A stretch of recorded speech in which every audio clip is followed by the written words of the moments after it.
నమస్తే, welcome to our channel. ఈరోజు మనతో పాటు స్టూడియోలో ఉన్నారు హైకోర్టు అడ్వకేట్ హన్మద్ ప్రసాద్ గారు. వారితో మాట్లాడదాం. నమస్కారం సార్. నమస్కారం సార్, ఈ రోజుల్లో మనం చూస్తున్నట్లయితే అంటే చాలా మోసాలు జరుగుతున్నాయి, చాలా దారుణాలు జరుగుతున్నాయి. రీసెంట్గా ఒక ఘటన జరిగింది. అదేంటంటే ఒక లేడీ ఆత్మహత్య చేసుకున్నారు. ఆవిడ వాళ్ళ పుట్టింటి ఆస్తుల్లో ఏదో మోసం చేశారని చెప్పి కూడా ఒక వీడియో రిలీజ్ చేసి ఆవిడ చనిపోవడం జరిగింది. ఇలాంటి సమయాల్లో ఎలాంటి సెక్షన్స్ వాళ్ళపైన నమోదు చేసే అవకాశం ఉందా? అసలు చేసే అవకాశం ఉందా?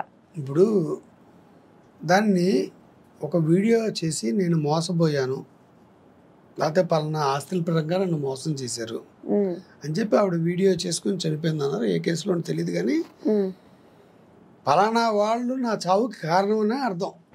దాని గురించి మాత్రమే కేసు కడతారు పోలీసులు. కానీ ఆస్తి రాలేదు కాబట్టి అంటే పోలీసులు ఆస్తి నింపించరు.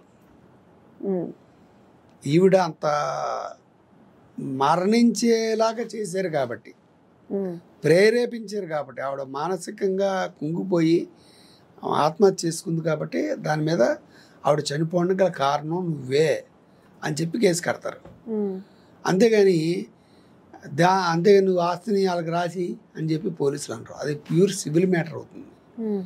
సివిల్ మ్యాటర్కి వచ్చి ఆవిడ కోర్టులో కేసు వేసుకోవాలి. జనరల్గా ఏంటంటే మీరు చెప్పిన దాని ప్రకారం ఆవిడ ఆస్తే కనుక రావాలనుకుంటే కోర్టులోకి వెళ్ళి దావాలు వేసుకోవాలి. కోర్టులో కేసు వేసుకుంటే నాకు ఇంత రావాలి, ఇది నా ఆస్తి, నా ప్రూఫ్ చేసుకుంటున్నాను, నాకు ఇవి, లేకపోతే మా నాన్నగారు నాకు రాశారనో, లేకపోతే ఆ ఆస్తికి నేను వారసాలనో, అది మా తాతగారిదనో, నా పేరు లేకుండా వాళ్ళు పక్కన పెట్టి ఎవరి చేతో సంతకం పెట్టి ఇచ్చేసుకుని ఆస్తిని కాజేసారనో, లేకపోతే నాకు తెలియకుండా నా సంతకాన్ని ఫోర్జరీ చేసి అమ్మేసారని చెప్పో, ఇలా కోర్టులో దావాలు వేసుకుని తన హక్కుల్ని నిరూపించుకుని ఆస్తిని పొందాలి తప్ప ఆ రకమైన ప్రయత్నం చేయకుండా ఒకవేళ ఆత్మహత్యగానే చేసుకుంటే ఆవిడ చర్యకి ఆత్మహత్య కారణం ఎవరో వాళ్ళ మీద కేసు కడతారు. అంతే తప్ప ఆస్తిని ఇప్పించేటువంటి బాధ్యత మటుకు పోలీసులది కాదు. అయితే ఈ సిచ్యువేషన్లో ఏదైతే చనిపోయే ముందు వీడియో ఉందో దాన్ని బట్టి వాళ్ళు ఎవరైతే పేర్లు ఉన్నాయో వాళ్ళని ఇంకా అరెస్ట్ చేయలేదు. ఆల్రెడీ ఈ ఘటన జరిగి 15 రోజులు అవుతుంది. వాళ్ళ హస్బెండ్ ఎవరైతే ఉన్నారో ఎందుకు అరెస్ట్ చేయలేదు ఇంకా తెలియదు అని చెప్పి అంటున్నారు. అంటే అరెస్ట్ చేయకపోవడానికి గల కారణం ఏమై ఉంటుంది అంటారు?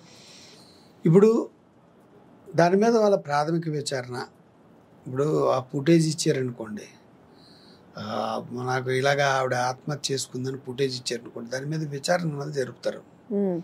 అవునా కాదని పోలీసులు అయితే ఖచ్చితంగా కేసు కట్టాలి. వాళ్ళు ఏదేమైనా ఎఫ్ఐఆర్ ఫస్ట్ కట్టాలి ఆ ఇన్ఫర్మేషన్ రాగానే.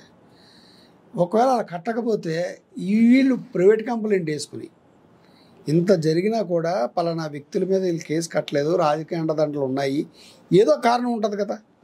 ఇప్పుడు మీరు చెప్పిన కేసులో దేనికి సంబంధించిందో తెలియదు, కానీ ఏదో కారణం ఉంటుంది కదా. పోలీసులు కట్టకపోవడానికి అన్ని కేసుల్లోనే అలాగే చేస్తుంటారా?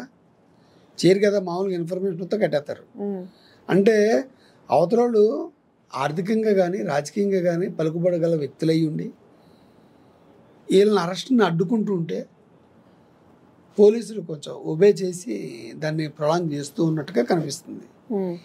జనరల్గా మామూలుగా అయితే కంప్లైంట్ అందుకని ఎఫ్ఐఆర్ రాయాలి. మీరు చెప్పినట్లుగా ఎఫ్ఐఆర్ కానీ కట్టకపోతే ఆటోమేటిక్గా ఏమవుతుందంటే మీరు కోర్టుకి వెళ్ళి కోర్టు నుంచి ఆర్డర్ తెచ్చుకోవచ్చు. ప్రైవేట్గా కేసు వేస్తే కోర్టు పోలీసులకి ఎఫ్ఐఆర్ కట్టమంటుంది. ఇక్కడ చాలామంది అపోహపడేది ఏంటంటే ఒక వ్యక్తి అరెస్ట్ కానంత మాత్రాన అతని మీద కేసు పెట్టలేదు అనుకుంటుంటారు. అంటే మేము కంప్లైంట్ ఇచ్చాం, వాళ్ళు బయటే తిరుగుతున్నారు, అరెస్ట్ అవ్వలేదని. కేసు కట్టలేదని ఎలా నిరూపణగా వస్తున్నారు? ఎఫ్ఐఆర్ కట్టేసి ఉండొచ్చు. ఎఫ్ఐఆర్ కట్టిన వెంటనే కోర్టులో కేసు అరెస్ట్ చేయాలని కాదు, ఓ నోటీస్ ఇస్తారు, బాబు నీ మీద కేసు కట్టావు నువ్వు వచ్చి చెప్పుకో అని. అతను వచ్చి చెప్పుకుంటాడు. నీ మీద కేసు కట్టాం 7 సంవత్సరాల లోపల పడే జైలు శిక్ష అయితే నువ్వు బెయిల్ పోలీసుల దగ్గరే పెట్టుకోవచ్చు. నువ్వు ఏదైనా జామీన్ ఇస్తే నేను వదిలేస్తావు అనొచ్చు. అలా పోలీస్ స్టేషన్లో ఆ రోజు పొద్దున్న వెళ్ళాడు, పోలీసులు పిలిచారు, మధ్యాహ్నానికి అన్ని ఫార్మాలిటీస్ పూర్తయిపోయి వచ్చేసాడు. వీళ్ళు చూసే వాళ్ళకి ఏంటి ఎప్పుడు ఇక్కడే ఉంటున్నాడు కదా, ఈయన ఎందుకు అరెస్ట్ చేయలేదని కూడా అపోహపడే అవకాశం ఉంది. ఆడ ఎఫ్ఐఆర్ కట్టడం జరిగింది, అతను అరెస్ట్ చేయడం జరిగింది, బెయిల్ ఇచ్చేయడం జరిగింది. కానీ అతను ఇక్కడే తిరుగుతుంటాడు. ఇప్పుడు కోర్టుకి కడితే జైలుకి పంపిస్తారు, మళ్ళీ బెయిల్ పెట్టుకోవాలి, ఇవన్నీ ఉన్నాయి. కానీ కొత్తగా వచ్చిన చట్టాల ప్రకారం, కొత్తగా వచ్చిన చట్టం ఉన్నాయి కాదు, పాత చట్టాల ప్రకారం కూడా నిందితుడిని అరెస్ట్ చేసే ముందు అతనికి నోటీసులు ఇవ్వాలి. 7 సంవత్సరాల లోపల జైలు శిక్ష పడేది, 5 సంవత్సరాల లోపల జైలు శిక్ష పడేవి. ఇటువంటి కేసులకి డైరెక్ట్గా అరెస్టులు చేయడానికి కుదరదు. ముందు నోటీస్ ఇవ్వండి, నోటీస్ ఇచ్చి అతన్ని విచారించి అప్పుడు అరెస్ట్ చేయండి. నోటీస్ ఇవ్వగానే అతను యాంటిసిపేటరీ బెయిల్కి వెళ్ళచ్చు హైకోర్టుకి. నన్ను పోలీసులు అరెస్ట్ చేసే అవకాశం ఉంది, నా నిజాయితీని నేను నిరూపించుకుంటాను, నేను చేసింది కాదు ఇది అని చెప్పి అతను నిరూపించుకుని యాంటిసిపేటరీ బెయిల్ పొందొచ్చు. ఇందులో ఏమేమి ఉంటుంది అన్నది చూడాలి. ఒకవేళ నిజంగా కనుక పోలీసులు కట్టకపోతే ప్రైవేట్ కంప్లైంట్ వేసి ఈ రకంగా చేసుకునేటువంటి అవకాశం ఉంది. అంటే ఇప్పుడు ఈ ఆస్తుల విషయంలో ఆవిడది మరణ వాంగ్మూలం లాగా తీసుకునే ఛాన్స్ లేదంటారా? అది సివిల్ కేసు కింద వస్తుంది. ఇప్పుడు కేసు కట్టడానికి మీరు అన్నది ఏంటంటే ఆవిడ మరణ వాంగ్మూలాన్నే బేస్ చేసుకునే పోలీసులు కేసు కడతారు.